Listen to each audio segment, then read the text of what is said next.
Étant donné la raison de ma présence parmi vous, je pense qu'avant d'aborder les sujets que je vais traiter, je me dois d'évoquer la mémoire du président Abu Ammar Yasser Arafat, qui était un homme exceptionnel, sortant de l'ordinaire. Pour le peuple juif, contrairement à la croyance populaire, c'était également une personne à l'esprit clair. Il avait une vision de l'avenir, une compréhension très profonde de ce qu'est vraiment le judaïsme et de ce qu'est le sionisme.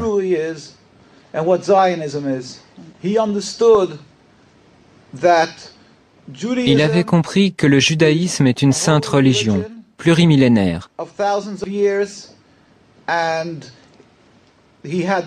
Et il n'avait absolument aucune forme d'animosité, d'une quelconque façon, à l'encontre du judaïsme ou du peuple juif. Au contraire, il savait que le sionisme est très différent. C'est ce que j'expliquerai brièvement. Les sionistes, bien entendu, le dépeignirent sous les traits d'un antisémite, comme ils le font de n'importe qui, en Europe ou ailleurs dans le monde, qui tenterait de se dresser contre l'État criminel d'Israël et contre les agissements criminels qui émanent de l'État d'Israël. Ils affirment de manière automatique que cet opposant est antisémite, afin d'étouffer son opposition en la faisant passer pour une lutte contre Dieu. Ils donnent à croire que toute personne qui s'oppose au sionisme et à Israël serait quelqu'un qui blasphémerait la Bible et nourrirait de la haine envers les Juifs. 1,5 million de Palestiniens vivent dans cette bande de Gaza. Sur cette langue de terre longeant la mer sur 45 km, large de 6 à 10 km à peine, soit 362 km² seulement. La majorité des habitants sont des réfugiés et leurs familles poussés vers Gaza par une autre guerre, celle qui chassa les habitants arabes d'Israël en 1948. Maintenant, je vais vous expliquer brièvement ce qu'est le sionisme. Comme je vous l'ai dit, le judaïsme est une religion plurimillénaire. Elle remonte aux patriarches Abraham, Isaac et Jacob. Le sionisme est à peine centenaire, créé par Theodor Herzl et ses amis, des gens totalement athées, des gens qui étaient totalement étrangers à la religion, qui détestaient la religion. D'après la croyance juive, depuis la destruction du Temple il y a près de 2000 ans, c'est-à-dire depuis l'exil du peuple juif, Dieu a fait jurer au peuple juif de ne point tenter de retourner en masse sur la terre d'Israël.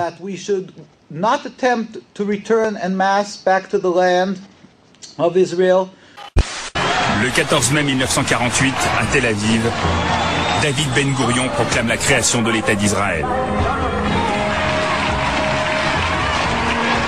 Mais pour les Arabes qui vivent sur cette même terre de Palestine, ce jour-là est celui de la Nakba, la catastrophe.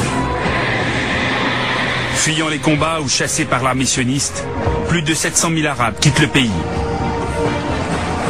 Les familles sont persuadées qu'elles ne partent que pour un temps. Pourtant, ces réfugiés vont bientôt devenir un peuple en exil. Les colons, c'est-à-dire ceux que les sionistes qui sont arrivés en Palestine, se considéraient comme les véritables indigènes, et ceux qui étaient là, les autochtones, étaient considérés comme des squatteurs, qu'il fallait chasser. Ça ne se voit nulle part ailleurs. Les Juifs de Palestine n'étaient pas sionistes. Ceux qui étaient sionistes, c'était ceux qui venaient d'Europe centrale. C'était des gens comme ceux de ma famille, qui venaient d'Ukraine, de Pologne, d'Autriche. Le sionisme est né sur une terre qui n'est pas celle qu'il voulait libérer. La Palestine était un pays peuplé d'êtres humains, les Palestiniens, c'est-à-dire les Arabes habitant cette contrée, ainsi que des Juifs orthodoxes qui craignent Dieu. Et tous dirent comme un seul homme, « Nous ne voulons pas d'un État d'Israël, nous ne voulons pas de ça. » Et étant donné que les sionistes ont usurpé la terre, qu'ils sont allés en Palestine et qu'ils l'ont volée au peuple palestinien, ils ont soumis ce peuple par la force des armes, puis ils l'ont expulsé. C'est là une seconde grande tragédie, une transgression, une rébellion contre Dieu, un agissement criminel contre Dieu. Et tous les rabbins étaient contre ces exactions. Ils étaient ulcérés, révoltés par ce que ces juifs non religieux, ces sionistes, avaient fait. Le problème, c'est qu'on ne revient pas sur les frontières, au contraire, on continue de s'en éloigner. Dans 2 ans, la banlieue de Jérusalem s'arrêtera sur la mer Morte. C'est pratiquement dans les plans qui sont aujourd'hui en vigueur. C'est le trajet entre Jérusalem et la mer Morte. Vous allez voir, vous allez voir.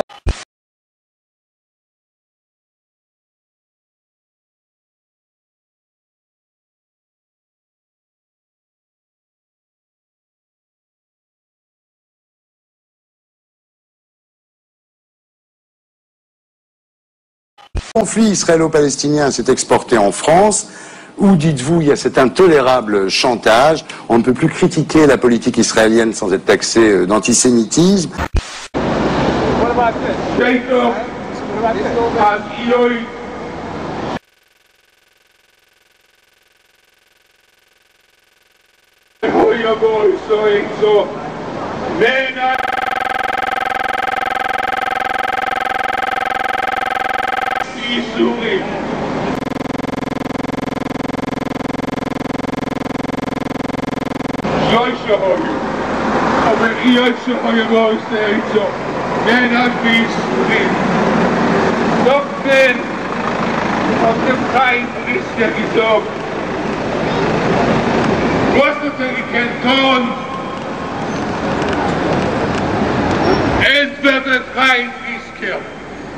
Richtige hat es gekannt tun. Aber er hat doch gekannt auch Recht tun. Er hat doch gekannt auch Recht tun. Auch Recht tun. Doch, du hättest doch nicht fragen. Selber.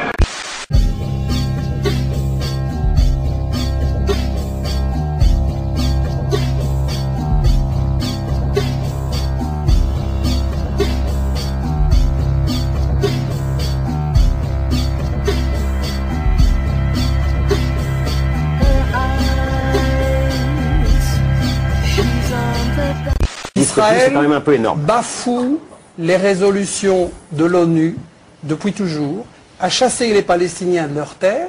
Ils ne s'en sortent que grâce au veto des États-Unis chaque fois, sinon c'est la condamnation internationale. Le problème ne va pas être résolu par les États-Unis et Israël, c'est eux le problème. On ne peut pas avoir une paix au Moyen-Orient tant qu'on a un État colonialiste qui place les Palestiniens dans des camps de concentration. Il n'y aura pas de paix sans la justice. Attention à sa tête.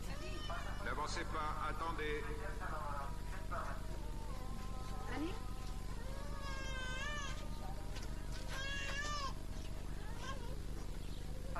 Reculez.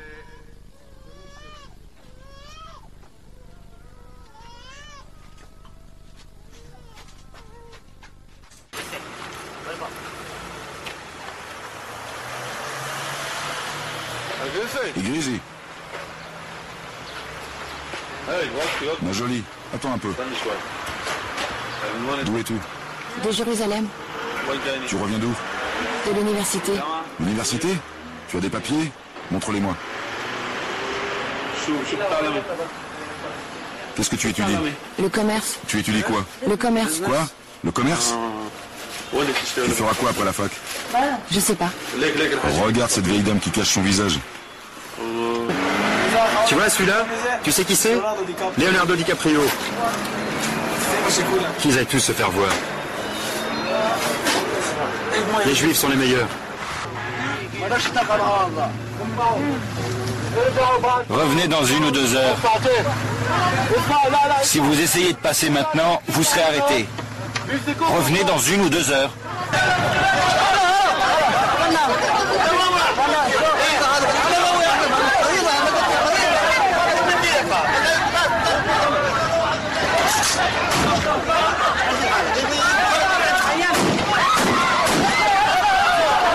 Bachari, apporte-moi le téléphone. Ça va, je m'en vais. Soyez maudits, toi et ton père.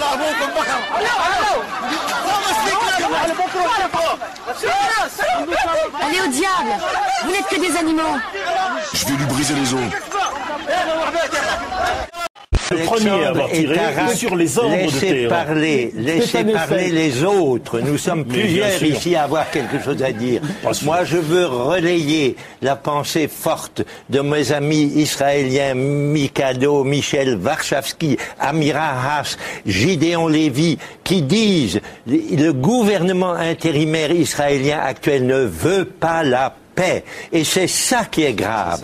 Car s'il voulait la paix, il négocierait avec le Hamas facilement. Le Hamas serait tout disposé à revenir simplement aux frontières de 1967. Il l'a dit à des interlocuteurs nombreux. Mais les Israéliens n'ont pas d'intérêt réel pour la paix. Ils veulent garder les colonies, ils veulent garder l'occupation. C'est ça qui est contraire au droit international, aux conventions de Genève. Ils tuent hommes, femmes, enfants devant le monde entier. Que doivent-ils faire de plus pour que vous réagissiez? Ils tuent hommes, femmes, enfants devant le monde entier. Que doivent-ils faire de plus pour que vous réagissiez? Au Palestine, tu ne mérites pas ça. Aucun peuple ne mérite ça.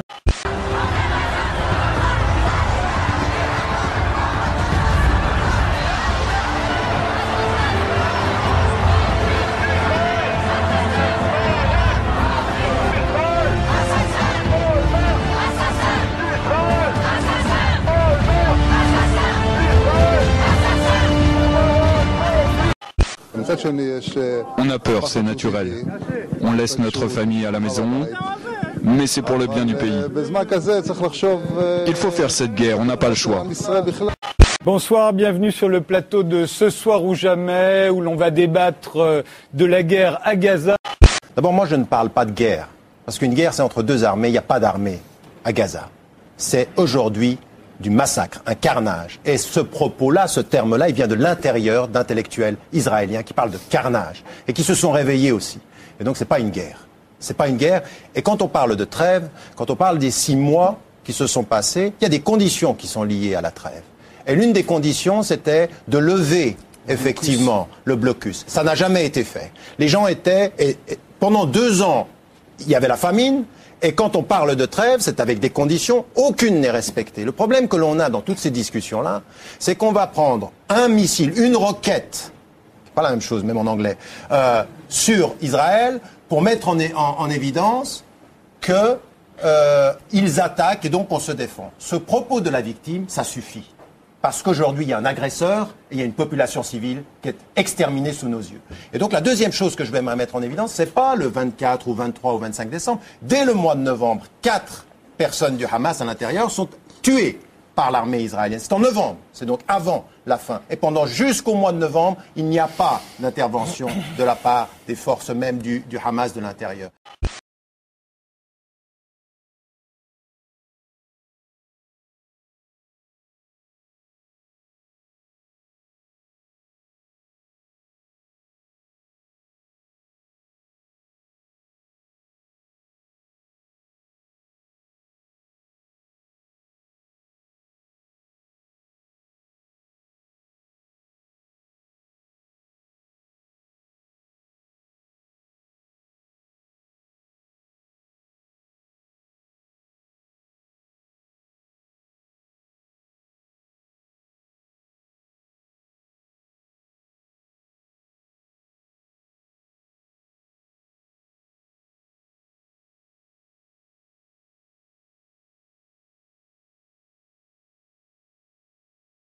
Mais c'est le Hamas que Nicolas Sarkozy tient pour responsable des violences. Le Hamas, en décidant de mettre fin à la trêve et en reprenant les tirs de roquettes sur des populations civiles d'Israël, le Hamas a agi de façon irresponsable et impardonnable.